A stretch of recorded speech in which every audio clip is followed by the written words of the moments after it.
Bonjour à tous. On pense souvent que pour changer le monde, il faut des actes héroïques. Pourtant, le Midrash nous enseigne une règle spirituelle inverse. Hachem ne confie de grandes responsabilités qu'à ceux qui ont prouvé leur valeur dans l'insignifiant. Comme le roi David, Moshe a été choisi parce qu'il savait s'occuper d'une seule brebis égarée, ou d'un troupeau entier. C'est dans le secret du pâturage, loin des regards, que se forge le véritable leader. Pourtant, Moshe avait déjà un CV impressionnant. Il avait sauvé un frère hébreu, défendu des opprimés autour du puits de Yitro. Et selon certaines sources, il avait même régné sur des royaumes lointains. Mais le dévoilement du buisson ardent que Hachem s'est dévoilé à lui pour lui demander d'aller libérer le peuple d'Israël en Égypte n'arrive qu'après des années de vie simple comme berger. Pourquoi ? Parce que s'occuper du troupeau de son beau-père n'était pas une perte de temps. C'était son véritable examen de leadership.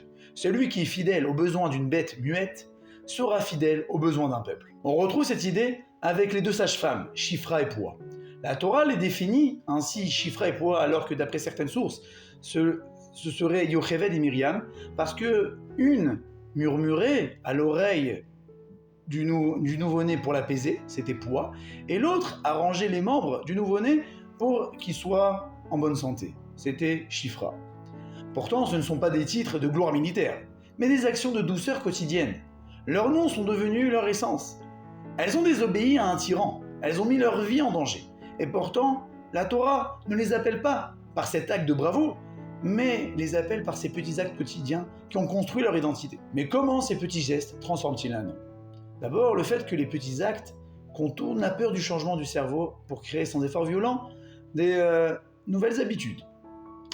Ensuite, étant donné que l'inconscient ne croit pas les paroles mais les faits, alors lorsqu'on répète des gestes discrets qui font en sorte qu'on a l'impression qu'on est des bonnes personnes, alors le cerveau se dit « je suis une bonne personne » et automatiquement, il fera des actes qui affirmera ce sentiment-là d'être une bonne personne. Il faut savoir donc du coup que la grandeur n'est pas un événement, c'est un processus spirituel qui se joue dans la banalité de nos journées. Akadosh Baruch Hu n'a pas choisi Moshe parce que c'était un bel orateur ou un guerrier ou quelqu'un qui était très brave. Non, il a choisi parce qu'il avait un caractère qui s'est forgé jour après jour, un caractère de leader.